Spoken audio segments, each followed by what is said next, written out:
Hello friends, स्वागत है आपका होम ट्यूशन चैनल पे। दोस्तों ये हमारा जो कॉमन मॉक टेस्ट है उसका नंबर 3 ये पार्ट है। ठीक है दोस्तों, हर मॉक टेस्ट में हम 25 क्वेश्चन लेते हैं जो कि आपके एग्जाम ओरिएंटेड हैं और आगे आने वाले एग्जाम में आ सकते हैं। ठीक है दोस्तों, और ये हर एग्जाम के लिए इंपॉर्टेंट है, चाहे आप किसी भी वनडे एग्जाम की तैयारी कर रहे हैं, हर एग्जाम के लिए इंपॉर्टेंट क्वेश्चन है।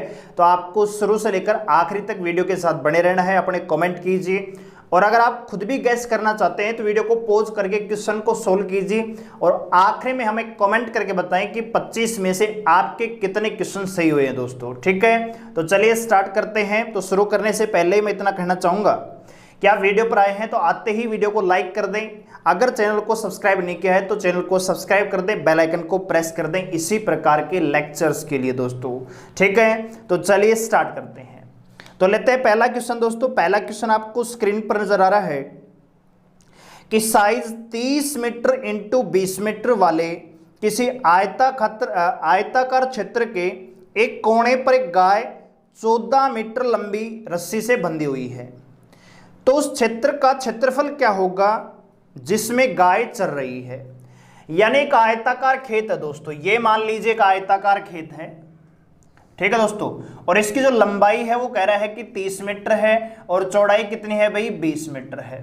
कह रहा है कि इस कॉर्नर पे गाय बंधी हुई है जो कि 14 मीटर लंबी रस्सी से बंधी हुई है। तो एक बात बताइए, अगर गाय को 14 मीटर लंबी रस्सी बंधी है, मान लीजिए यहां पे गाय बंधी हुई है, तो यहां से अगर 14 मीटर जाएगी तो यहां पे ऐसे 14 मीटर भी जाएगी, यहां भी 14 मीटर ऐसे जाएगी, वो ऐसे चल सकती है ना। 14 मीटर के इस सर्कल में, इस एरिया में वो चल सकती है। तो कह रहा है कि इसी का क्षेत्रफल क्या होगा। तो दोस्तों गाय है वो ऐसे चल रही होगी, बात आ रही समझ में, ऐसे चल रही होगी। और इसकी जो लेंथ है रस्सी की जिससे बंधी हुई है वो कितनी है दोस्तों, 14 मीटर। तो दोस्तों एक बात बताइए छोटी सी, ये मान लीजिए सर्कल है और इसके मैं 4 हिस्से कर देता हूं तो ये एरिया है, ये जो एरिया है ये क्या है दोस्तों, ये हम कह सकते हैं दोस्तों कि वृत्त का चौथा हिस्सा है। वृत्त का कौन सा हिस्सा है दोस्तों, चौथा हिस्सा है। और सेम यही डायग्राम आपको ये नजर आ रहा है भाई, ये गाय जो है ऐसे तो चल रही होगी, इस आर्क में चल रही होगी। तो इसकी जो लेंथ है वो कितनी है दोस्तों, 14 मीटर है। तो अगर यहां से यहां तक ये लंबाई 14 मीटर है दोस्तों, तो एक्चुअल में क्या है, ये रेडियस है। क्योंकि अगर ये पूरी लंबाई होती तो डायमीटर होता, व्यास होता, तो एक्चुअल में क्या है दोस्तों, रेडियस है। एक बात बताइए, वर्त का क्षेत्रफल क्या होता है। तो वर्त का क्षेत्रफल होता है पाई आर स्क्वायर।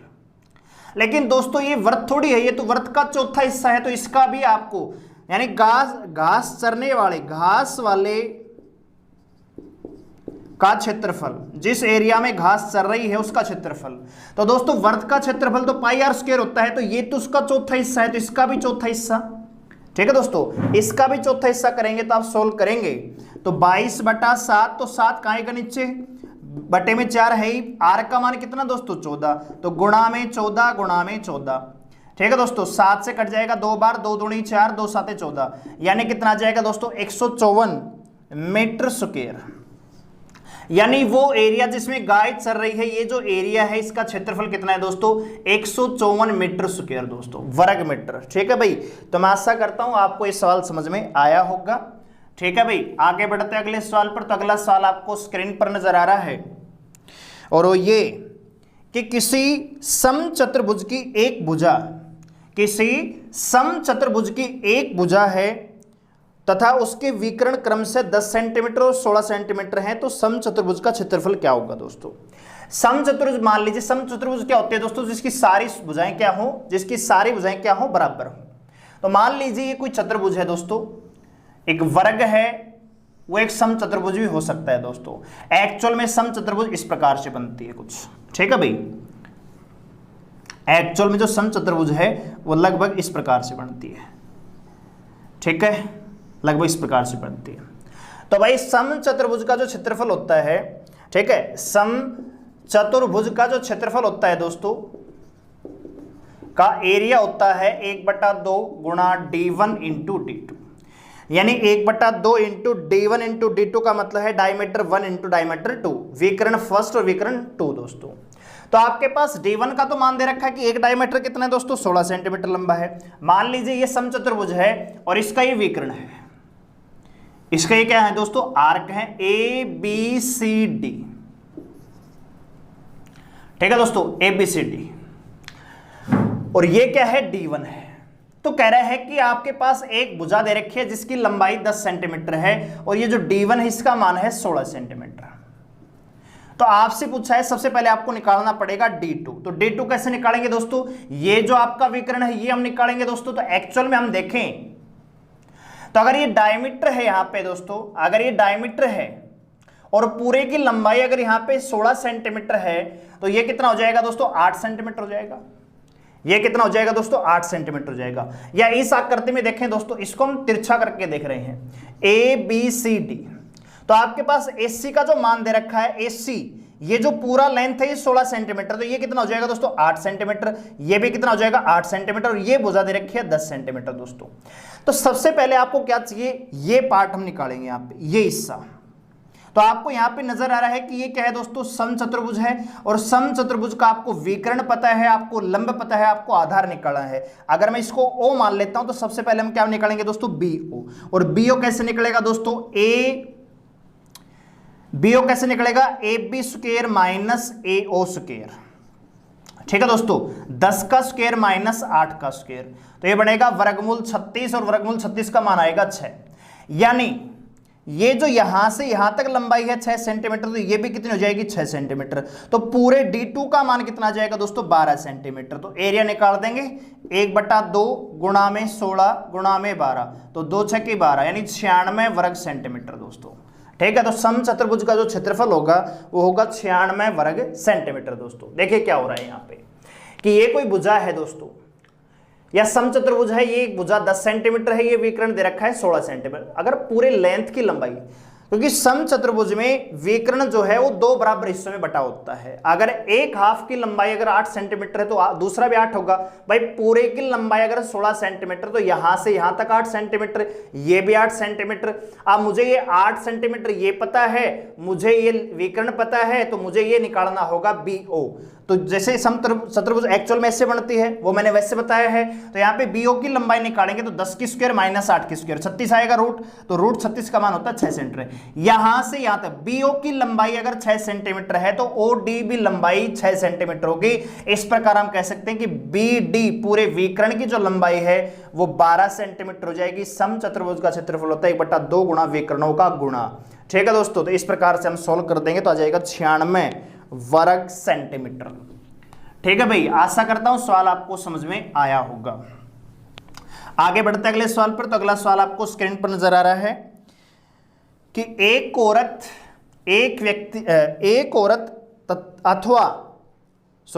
आदमी अथवा 2 औरतें अथवा 3 लड़के किसी कार्य को 88 दिन में कर लेते हैं।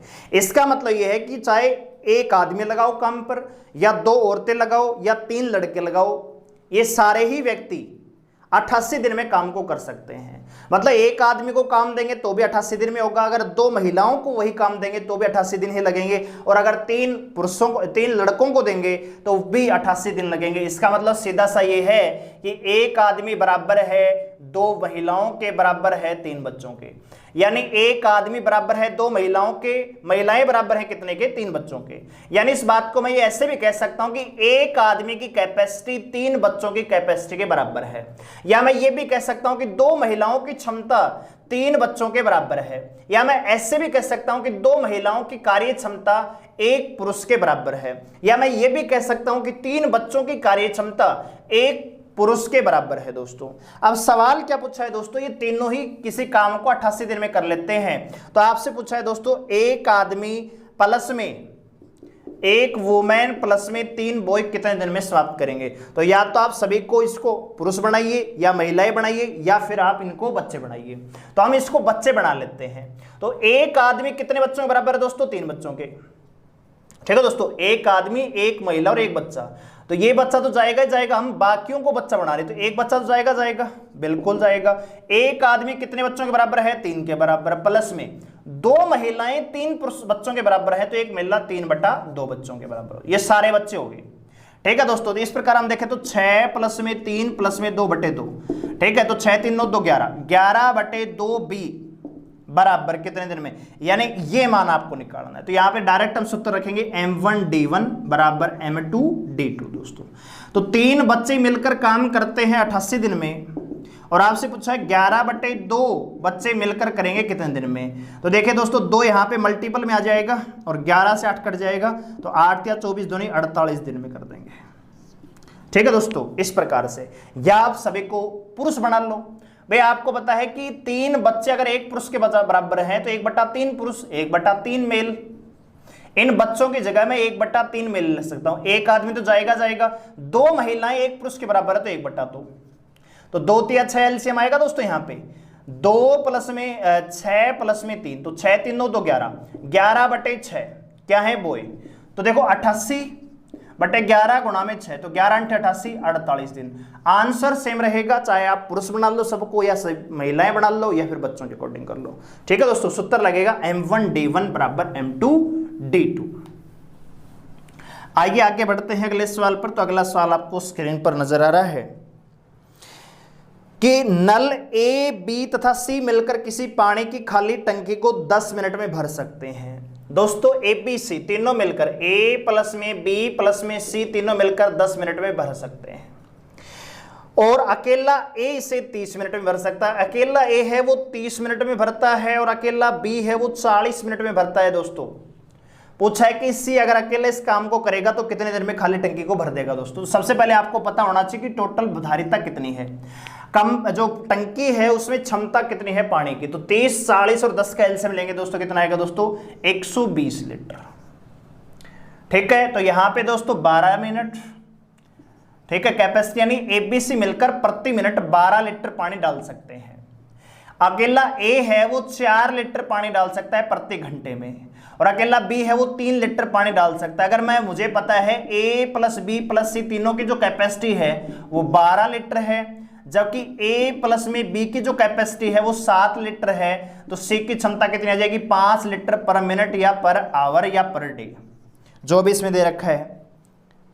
मिनट में भर सकते हैं तो क्या जाएगा दोस्तों 5 लीटर पर मिनट ये पानी डाल रहे हैं। दोस्तों टोटल क्षमता कितनी है 120 लीटर की, 5 से भाग दे देंगे, 5 दूनी 10, 520 यानी 24 मिनट में भर देगा भाई। ठीक है, तो सिंपल सवाल है, आप ये खुद कर लेंगे, आपको आता है ये चीजें। ठीक है भाई, इसी प्रकार के सवाल आपके एग्जाम में आएंगे, बस बिल्कुल आसान जो आप कर सकते हो। लेकिन मैथ से वैसे डर लगता है तो यही चीजें आपको हार्ड लगती हैं। अगला सवाल है दोस्तों कि चीनी के मूल्य में 5% का बट्टा प्राप्त करने पर एक खरीदार 608 रुपए में 2 किलोग्राम चीनी ज्यादा खरीदता है, तो चीनी का विक्रय मूल्य क्या होगा। भाई चीनी के मूल्य में 5% की कमी हुई तो एक दुकानदार 608 रुपए में 2 किलो चीनी ज्यादा खरीद रहा है। इसका मतलब यह है कि पहले भी 608 रुपए की ही चीनी लेके आता था, आज भी 608 रुपए की ही चीनी लेके आता है, लेकिन क्योंकि चीनी के मूल्य में 5% की कमी हो गई तो वो अब 2 किलो चीनी एक्स्ट्रा लेके आ रहा है उसी रुपए में। ठीक है, तो दोस्तों ये चीजें हमने परसेंटेज में पढ़ ली हैं। भाई आपका जो एक्सपेंडिचर है वही आपका क्या है दोस्तों प्रीस है, रेशियो सेम है। अगर चीनी का मूल्य 5% कम हुआ है, 5% का मतलब दोस्तों 1/20, अगर चीनी का मूल्य 20 से हुआ है 19, तो जो खपत है वो विपरीत हो जाएगी, 19 से करनी पड़ेगी कितना दोस्तों 20, 1/19। ये क्या है दोस्तों वास्तविक खपत है, और ये क्या है दोस्तों वृद्धि या कमी है। तो जो चीनी के मूल्य में 5% की कमी हुई, यानी चीनी का जो मूल्य है वो 20 से घटकर 19 हुआ, तो आपकी खपत क्या करनी पड़ेगी 19 से बढ़ाकर 20 करनी पड़ेगी, यानी 1 की वृद्धि करनी पड़ेगी 19 पर। एक्चुअल में कितना ज्यादा लेके आ रहा है दोस्तों 2 किलो, तो 1 का मान है 2 किलो, तो 19 का मान कितना आएगा दोस्तों 38 किलो। यानी परिवार की जो वास्तविक खपत है, वास्तविक खपत वो है 38 किलो, और वर्तमान में 2 किलो ज्यादा लेके आ रहा है, तो वर्तमान खपत कितनी आ जाएगी दोस्तों 40 किलो। कह रहा है कि चीनी का विक्रय मूल्य क्या होगा। ठीक है दोस्तों, यानी कितने में वो खरीद के लाया वर्तमान में, तो वर्तमान में 40 किलो लेके आ रहा है। 608 रुपए में पहले 38 किलो चीनी खरीदता था, तो वर्तमान प्रारंभिक मूल्य ऐसे निकल के आ जाएगा, वर्तमान मूल्य 608/40 आ जाएगा। तो 4 से काट दो इसको, कटेगा तो 4 एकम 4, 4 पंजे 20, 4 दूनी 8/4 एकम 4 10, 15.2। तो वर्तमान मूल्य है दोस्तों 15.2 रुपए प्रति केजी। इस भाव से चीनी खरीद के लाया है। ठीक है, और वर्तमान पूछे तो यहां से 38 से काट देंगे। या आगे कट रहा है तो आप काट भी सकते हो इसको, 5 3 15, 5 दूनी 2 से, इस प्रकार से 2 से और काट लो, बात तो वही आएगी।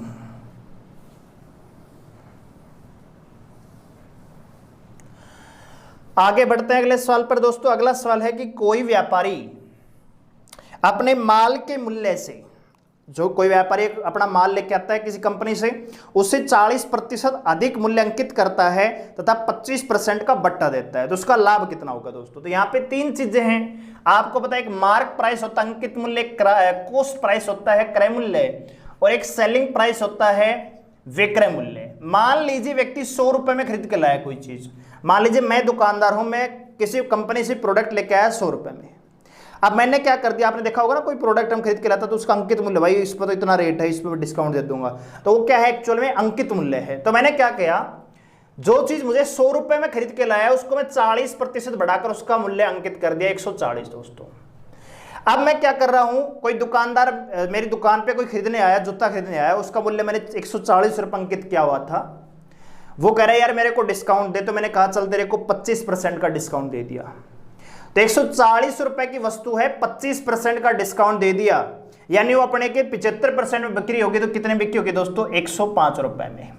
यानी एक्चुअल में जो सीपी 100 रुपए था, क्रय मूल्य मेरा 100 रुपए था, वो वस्तु अब 105 रुपए में बिकी है, तो मुझे फायदा कितना हुआ दोस्तों, 5 का। तो 5% का लाभ मैंने यहां पे कमाया है दोस्तों। ठीक है, तो बहुत ही सिंपल सवाल है।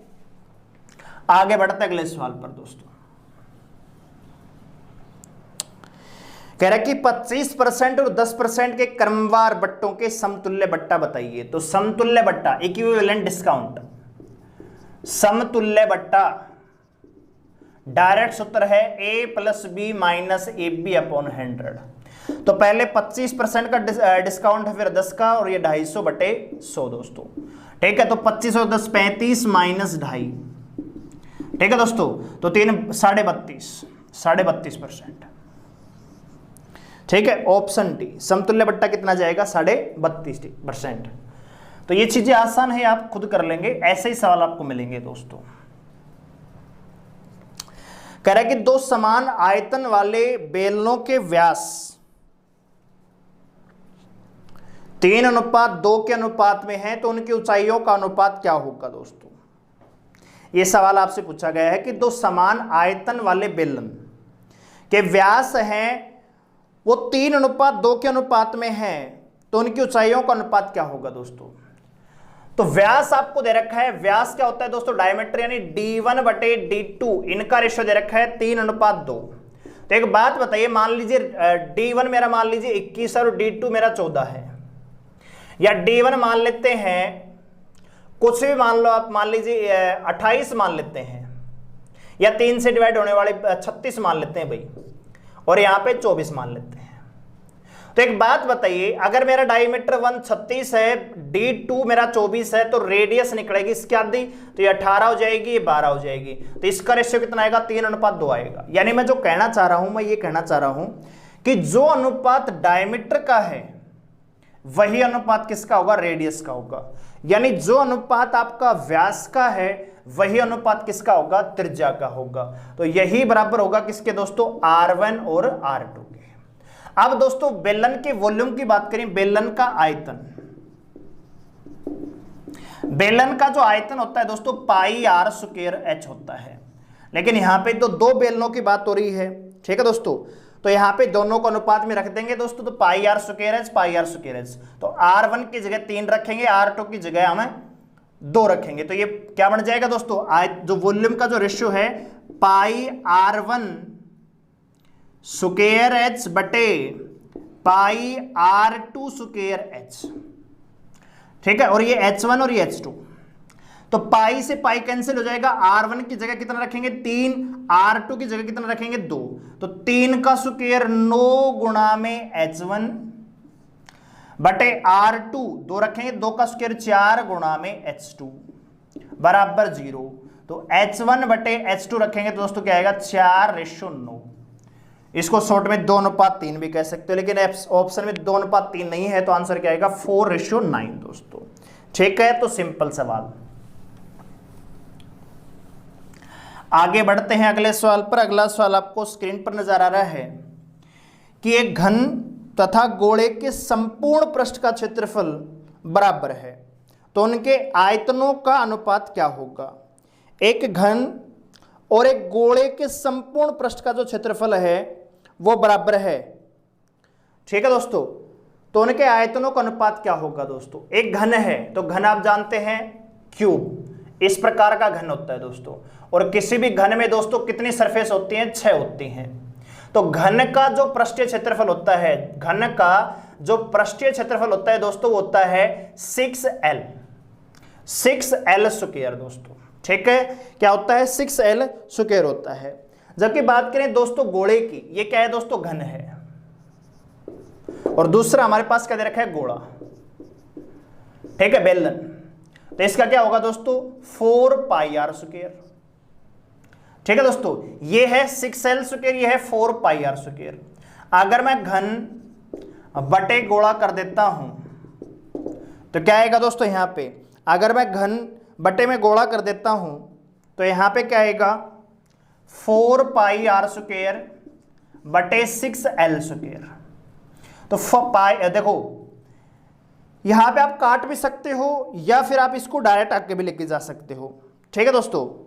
यहां से L स्क्वायर हम निकालेंगे तो यहां पे निकल के आएगा ये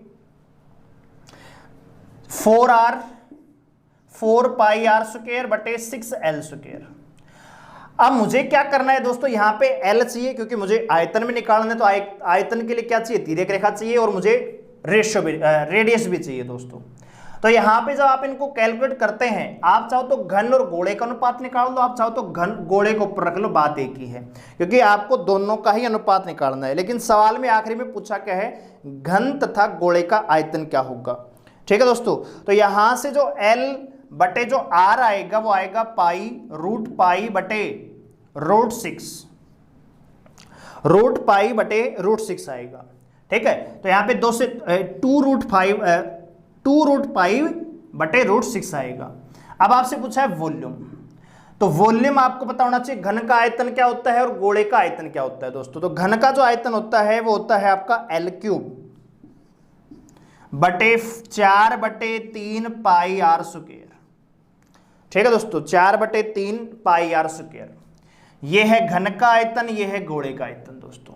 कैलकुलेट करेंगे दोस्तों तो L की जगह क्या रखेंगे, √6, तो √6 वही इसका क्यूब बटे 4, तो 3 तो ऊपर आ जाएगा, ये बटे में पाई है, R कितना है दोस्तों, तो R √6 है, तो R √6 का यानी √6 का स्क्वायर करना है, तो √6 का स्क्वायर करेंगे तो 6 हो जाएगा, तो ठीक है दोस्तों। इस प्रकार से हम कैलकुलेट करेंगे दोस्तों, ठीक है। तो 3 से कटेगा 2 बार, और जब आप इसको कैलकुलेट करेंगे आगे तो देखो √6 का 3 बार करना है यानी क्यूब करना है, तो √6 को जब स्क्वायर करेंगे तो 6 बाहर आ जाएगा √6। तो इसका जो एक्चुअल में मतलब बनेगा ये 6 गुणा में √6 बनेगा, ठीक है दोस्तों। तो हमने काटा 3 एकम 3, 3 दूनी 6 और 2 तिया 6, ठीक है। इसी प्रकार से इसको काटापेटी करेंगे तो आपका जो आंसर आएगा वो आएगा √π रेशियो √6, जो आपका आंसर दे रखा है इसमें ऑप्शन बी, ठीक है। कुछ नहीं करना, घन का जो आयतन जो पृष्ठीय क्षेत्रफल होता है 6L स्क्वायर होता है और गोले का होता है 4πr स्क्वायर। तो सबसे पहले हम L निकालेंगे, R निकालेंगे, चाहे आप इनको ऊपर नीचे इंटरचेंज कर लो, बात एक ही आएगी, ठीक है दोस्तों। और L और R का मान निकालेंगे तो L आएगा 2√π और R आएगा √6 दोस्तों। अब वॉल्यूम, घन का जो आयतन होता है L³ होता है, जबकि गोले का जो आयतन होता है 4/3πr स्क्वायर होता है। तो L का मान रखेंगे, R का मान रखेंगे और कैलकुलेट कर देंगे, डायरेक्ट आप रेशो निकाल लेंगे दोस्तों।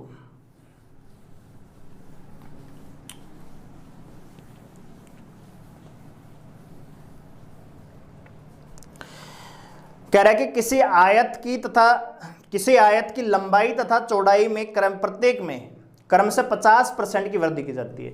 आयत की लंबाई भी 50% बढ़ा दी और चौड़ाई भी 50% बढ़ा दी, तो उसके क्षेत्रफल में कितने प्रतिशत का परिवर्तन आएगा दोस्तों।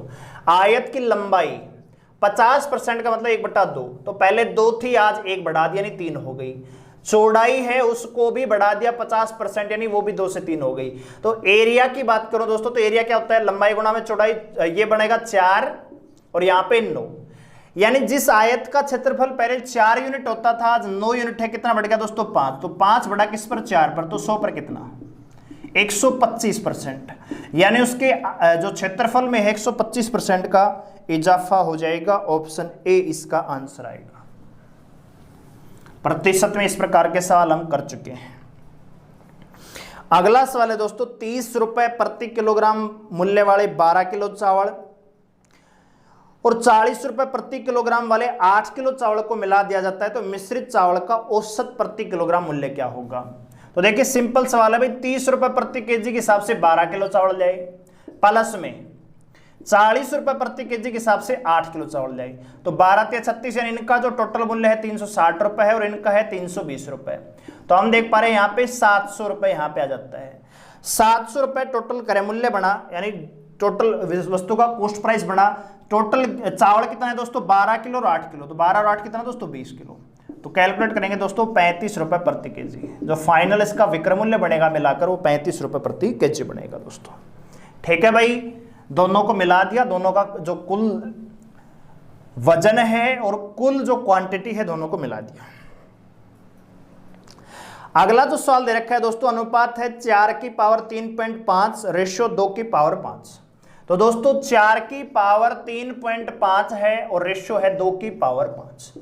इस 4 की पावर 3 पाउंड को मैं लिख सकता हूं 2 की पावर 2 इंटू 3 इंटू 5, 3.5 रेशियो 2 की 5। रेशियो का मतलब क्या होता है दोस्तों, बटे होता है। तो ये क्या हो जाएगा 2 की पावर 7, यानी एक्चुअल में 2 की पावर 7 है, बटे में 2 की पावर 5 है, तो बचेगा 2 की पावर 2 बटे 2 की पावर 0, क्योंकि रेशियो में भाग में घात क्या हो जाते हैं, घट जाती है। तो 2 की पावर 4 का मतलब 1 और 2 की पावर 0 का मतलब 1 दोस्तों। 2 की पावर 2 का मतलब 4 होता है और 2 की पावर 0 का मतलब 1 होता है, तो रेशियो क्या जाएगा 4:1 दोस्तों।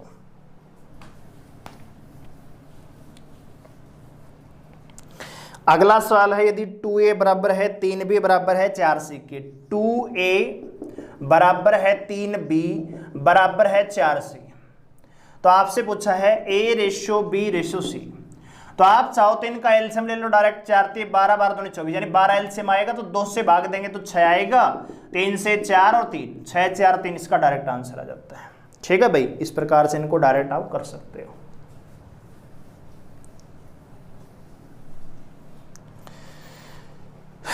अगला सवाल है कि दो संख्याएं 3:4 में है तथा उनका जो एलसीएम है वो 48 है, तो उन संख्याओं का योग क्या होगा। ठीक है दोस्तों, दो संख्याएं अगर 3:4 में है दोस्तों, तो मानना संख्याएं बराबर x, 3x और 4x। एलसीएम तो 3x गुणा में 4x बराबर दे रखा है 48 के, तो x का मान जाएगा 3 चौक 12 चौक 48, x का मान आएगा 2। ठीक है दोस्तों, अब 4 आएगा, यहाँ पे x का मान कितना आएगा 4, तो 4 3 12 4 चौक 16, योग कितना आएगा 28। ठीक है, डायरेक्ट आप इस सवाल को माइंड में कर सकते हो, इस सवाल में कुछ है ही नहीं। दो संख्याएं 3:4 के अनुपात में है, तो दो संख्या अगर 3:4 में, तो इनका एलसीएम क्या होगा, इनका मल्टीपल, 3 चौक 12, 12 यूनिट बराबर 48 है, तो 1 यूनिट का मान कितना आएगा 4 आएगा, तो एक संख्या होगी 12, दूसरी होगी 16, 12 और 16 का योग कितना होगा 28 होगा, तो ऑप्शन बी इसका आंसर आएगा। डायरेक्ट इस सवाल को करते हैं। किसी वस्तु का क्रय मूल्य उसके विक्रय मूल्य का 80% के बराबर है, यानी जो सीपी है वो एसपी के 80% के बराबर है। 80% का मतलब दोस्तों 4/5, तो सीपी बटे एसपी हम निकालेंगे तो आएगा 4 5, तो कितने का लाभ हुआ दोस्तों, 1 का 4 पर, तो 100 पर कितना दोस्तों 25% का यहाँ पे लाभ है। ठीक है, डायरेक्ट पूछा है, शॉर्ट सवाल है, सवाल भी आसान है, इसी प्रकार के सवाल आपको मिलते हैं। देखो, आप चाहे सीआईएसएफ की तैयारी कर रहे हैं, आप दिल्ली पुलिस की, सीजीएल सीपीओ सीजीएल थोड़े से हाई लेवल के पेपर बन जाते हैं, लेकिन सीआईएसएफ की बात करें या दिल्ली पुलिस की बात करें तो टोटल 25 क्वेश्चन आएंगे मैथ के सीआईएसएफ में, तो 25 में से आपको 15 से 18 क्वेश्चन ऐसे मिलेंगे जिनको आप आराम से कर सकते हो बिना किसी प्रॉब्लम के। केवल 6 से 7 क्वेश्चन मॉडरेट लेवल के मिलेंगे, हार्ड लेवल का एक भी नहीं मिलेगा दोस्तों। ठीक है, तो 6 से 7 क्वेश्चन हम ले भी रहे हैं हर मॉक टेस्ट में। ठीक है, आइए दोस्तों आगे बढ़ते अगले सवाल पर। तो अगला सवाल आपको स्क्रीन पर नजर आ रहा है कि किसी क्रिकेट बल्लेबाज का उसके द्वारा खेली गई 11 पारियों का कोई रन औसत है दोस्तों। 12वीं पारी में उसने 90 रन बनाए, इसलिए उसके रनों का औसत 5 कम हो गया। तो 12वीं पारी के बाद उसके रनों का औसत क्या होगा दोस्तों। एक बात बताइए, इस सवाल को हम कॉमन सेंस के आधार पे करते हैं, बिल्कुल डायरेक्ट बिना पेन और पेपर के। भाई 12वीं पारी में उसने 90 रन बनाए तो टोटल पारियां कितनी होगी 12। अब हुआ क्या कि जब 12वीं पारी में 90 रन बनाए तो सभी 12 पारियों का जो औसत है वो 5-5-5-5 कम हो गया दोस्तों। यानी आप मुझे एक बात बताइए कि कितने रन उसे और बनाने चाहिए थे कि औसत पर कोई प्रभाव ही ना पड़ता। भाई जो पर औसत पर जो पर पारी पर 5 का औसत का कम प्रभाव पड़ा है, 5 कम हुई है, अगर वो कितने रन और बनाए कि उस पर कोई प्रभाव नहीं पड़ता। तो आप कहते सर 90 रन तो उसने बनाए प्लस में 12 पारियों पर 5-5 बढ़ गया, यानी कितने कम हो गए टोटल 60। तो 60 रन और बनाता तो कितने दोस्तों 150, यानी उसकी जो वास्तविक औसत है वो 150 है। अब 5 कम हो गई तो वर्तमान जो औसत है कितनी आ जाएगी 145। ठीक है दोस्तों, पेन और पेपर लाने की आवश्यकता नहीं है। अगर बेसिक से करना है तो 11 पारियों को औसत है x 11x, 12वीं पारी में 90 रन बनाए बराबर सभी पारियों में x -5 हो गया। ठीक है दोस्तों, बटे में 12 आएगा, 12 पारियों को औसत है तो 12x, 12 से 12 करेंगे तो 12x -60 आएगा। x का मान निकालेंगे दोस्तों, 90 इधर जाएगा, 11x इधर जाएगा, माइनस का हो जाएगा, 60 इधर आएगा, प्लस का हो जाएगा, तो 150। यानी प्रारंभिक जो औसत है वो 150 है, वर्तमान कितनी आ जाएगी 5 कम होकर 145। ठीक है भाई, तो ये माइंड का सवाल था। लगभग सारे सवाल माइंड से कर सकते हो, लेकिन मैं समझा रहा हूं आपको थोड़ा सा, इसलिए मैं लिख रहा हूं। एक व्यक्ति किसी स्टेशन ए से स्टेशन बी की यात्रा 36 किलोमीटर पर आवर की समान चाल से तय करता है और वापस वह 45 किलोमीटर पर आवर की चाल से वापस आता है, तो पूरी यात्रा के दौरान उसकी औसत चाल क्या होगी दोस्तों। तो औसत चाल क्या होती है दोस्तों, 2 × xy बटे x प्लस में y। सूत्र लगाते हैं दोस्तों, 2 गुणा में 30 गुणा में 45 बटे 75 दोस्तों। ठीक है, तो कैलकुलेट कर दो इसको, आंसर आ जाएगा आपका 5 × 45, 5 से कटेगा 15 बार, 15 दूनी 30, 4 36 किलोमीटर पर आवर। ठीक है दोस्तों, सॉरी गलत लिख दिया 36 और 45 है। ठीक है, तो रख लेंगे आप 2 गुणा में 36 गुणा में 45 बटे 36 और 45 कितना दोस्तों 81, तो 9 चौक 36, 9 पंजे 45, 9 पंजे 45, 520 दूनी 40 किलोमीटर पर आवर। ठीक है दोस्तों, औसत चाल कितनी आ जाएगी 40 किलोमीटर पर आवर आ जाएगी। अगला सवाल भी यही देख लेते हैं, बार बार मिटाने की आवश्यकता नहीं है। 8 क्रमिक संख्याओं का औसत है वो 6.5 है। 8 क्रमिक यानी लगातार संख्याओं का औसत 6.5 है। तो मैं आपसे 8 संख्याएं पूछूं तो क्या होंगी दोस्तों 6.5 औसत है, मतलब बीच की संख्या है। ये संख्या और इस संख्या का जो औसत है ना वो 6.5 है। तो इससे जस्ट अगली संख्या क्या होगी 7, 8, 9, 10 है, और छोटी संख्या 6, 5, 4, 3। ये है 8 संख्या, इनका औसत 6.5 है। डायरेक्ट कीजिए। ठीक है, तो सबसे बड़ी और सबसे छोटी 10 और 3 का औसत आएगा 13/2 यानी 12.5। आंसर कितना जाएगा 12.5। ठीक है दोस्तों, इस प्रकार से इन सवालों करेंगे। मैं यहाँ पे केवल आपको सॉल्यूशन दे रहा हूं, कंसेप्ट अगर लेने हैं तो हमारे बैच में ले आई भाई। अगला सवाल है कि 10 संख्याओं को औसत 15 परिकलित किया गया। बाद में पता लगता है कि औसत परिकलित करते समय एक संख्या 36 को गलती से 26 पढ़ लिया। यानी मेरे को पढ़ना चाहिए था 36, मैंने पढ़ लिया 26, तो कितना कम पढ़ा दोस्तों 10 कम पढ़ा। तो मुझे 10 है वो ऐड करना पड़ेगा। तो 10 संख्याओं का औसत अगर 15 है तो कुल संख्याओं का योग कितना आएगा दोस्तों 150। भाई 15 गुणा में 10 बराबर 150, इस 150 में 10 ऐड करेंगे कितना आएगा 160। 160 टोटल योग है, कितनी संख्या है 10, तो औसत कितना जाएगा दोस्तों 16। डायरेक्ट करेंगे। आगे बढ़ते हैं अगले सवाल पर। एक पिता की आयु का उसके पुत्र की आयु से अनुपात 5:2 है। यानी एक पिता है और एक पुत्र है, आयु का जो अनुपात है 5:2 है। अच्छा, कह रहा है कि दोनों का आयु का गुणनफल है वो 1000 है। तो 5x 2x, अगर इसको 5x मान लेते हैं, इसको 2x मान लेते हैं, तो 10x की 2 बराबर है 1000। तो x का मान निकल के आएगा 10 दोस्तों। तो यह आ जाएगा 50 और यह आ जाएगा 20 साल। यानी इसकी वास्तविक आयु है वो 50 साल है, इसकी है वो 20 साल है। 10 साल बाद पिता कितने साल का हो जाएगा 60 साल का हो जाएगा।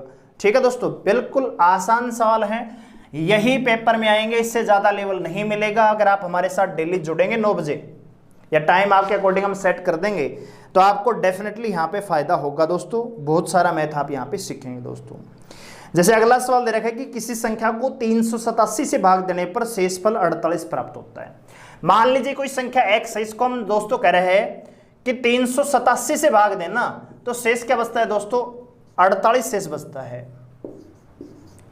तो कह रहे हैं कि इसी संख्या को, इसी x को अगर हम भाग दें दोस्तों 43 से तो कितना शेष बचेगा, ये आपको बताना है दोस्तों। तो एक्चुअल में देखें दोस्तों तो 48 जो है ना 387 का हाईएस्ट कॉमन फैक्टर है, HCF है, तो आपको डायरेक्ट क्या करना है, 48 को ही 43 से भाग दीजिए। तो 48 को 43 से भाग देंगे तो 5 यहाँ पे क्या बच जाएगा दोस्तों, शेष बच जाएगा। शेषफल कितना बचेगा, 5 बचे, सॉरी 43 और 5 48, तो 5 शेष बचेगा। ठीक है, कैलकुलेशन देख लेना भाई, कहीं शेषफल 3 बच रहा और मैं 5 बता रहा हूं। ठीक है, 43 से भाग देंगे 48 को तो शेष 5 बचेगा। ठीक है, अगला सवाल देखते हैं। कह रहा है कि दो संख्याओं का योग है वो 36 है तथा उनके मैसेपे और लेसेपे क्रम से 3 और 105 है, तो उन दोनों संख्याओं के व्युत्क्रमों का योग क्या होगा। अगर दोस्तों HCF 3 है तो संख्याएं होंगी 3x और 3y, जहां पे x और y क्या है दोस्तों, को प्राइम नंबर है, सह अभाज्य नंबर है। ठीक है दोस्तों, एलसीएम एचसीएम हमने बहुत बार आपको पढ़ाया है। अगर दो संख्याओं का HCF अगर 3 है तो संख्याएं होंगी 3x और 3y दोस्तों। बात करें एलसीएम की दोस्तों, तो एलसीएम हो जाएगा 3xy बराबर कितना दे रखा है, 105 के। अच्छा, कह रहा है कि संख्याओं का योग, तो एक संख्या 3x है, दूसरी 3y है, तो 3x प्लस में 3y बराबर दे रखा है 36 के, तो x प्लस में y निकालेंगे तो 3 कॉमन आ जाएगा, 12 आ जाएगा।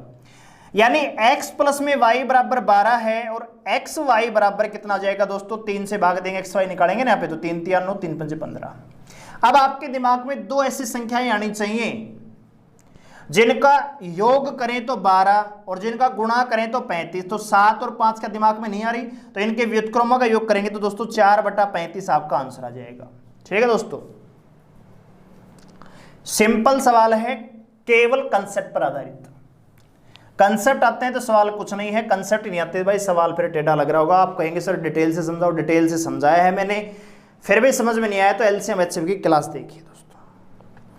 अगला सवाल है, किसी परीक्षा में पास होने के लिए अधिकतम अंकों के लिए 36% अंक लाना जरूरी है।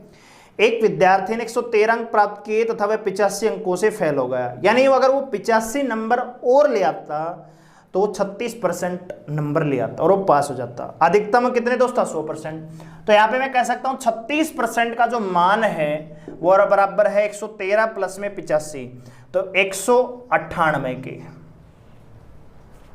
तो 100% का मान निकालेंगे। कितने का मान निकालेंगे दोस्तों, 100% का। तो 198 बटे 36 गुणा में 100, तो 12 तिया 36, 12 से नहीं कटेगा, 12 तिया 36 नहीं कटेगा भाई, 9 चौक 36, 9 दूनी 18, 9 दूनी 18, 4 से कटेगा 25 बार, तो 25 दूनी 50, 60, 600। टोटल जो अंक आएंगे 25 दूनी 50, असल पाई 5 और 555 बचेगा भाई, यानी 550 यहां पे टोटल नंबर आ जाते हैं दोस्तों। कुल अंक कितने हैं, 550। अगला सवाल लेते हैं दोस्तों कि किसी बक्से में 180 रुपए की राशि है, वो 1 रुपए 50 पैसे और 25 पैसे के सिक्कों के रूप में रखे हुए हैं। एक थैला है दोस्तों मेरे पास, एक थैला है, ठीक है, इसमें मेरे पास टोटल जो राशि है वो 180 रुपए की है, यानी टोटल इसमें धन कितना है, 180 रुपए। वो 1 रुपए के सिक्के भी हैं, 50 पैसे के सिक्के भी हैं और 25 पैसे के भी सिक्के हैं, इन सब से मिलाकर 180 रुपए मेरे पास बनता है दोस्तों। सिक्कों के रूप में जिनकी अनुपात 2:3:4 है दोस्तों, यानी जो सिक्कों का अनुपात है 1 रुपए के सिक्के, 50 पैसे के सिक्के और 25 पैसे के जो सिक्के हैं, इनकी संख्या का जो अनुपात दे रखा है वो 2:3:4 अनुपात दे रखा है दोस्तों। एक बात बताइए दोस्तों, अगर मेरे पास 1 रुपए के 2 सिक्के हैं तो राशि कितनी बनेगी, 2 रुपए बनेगी।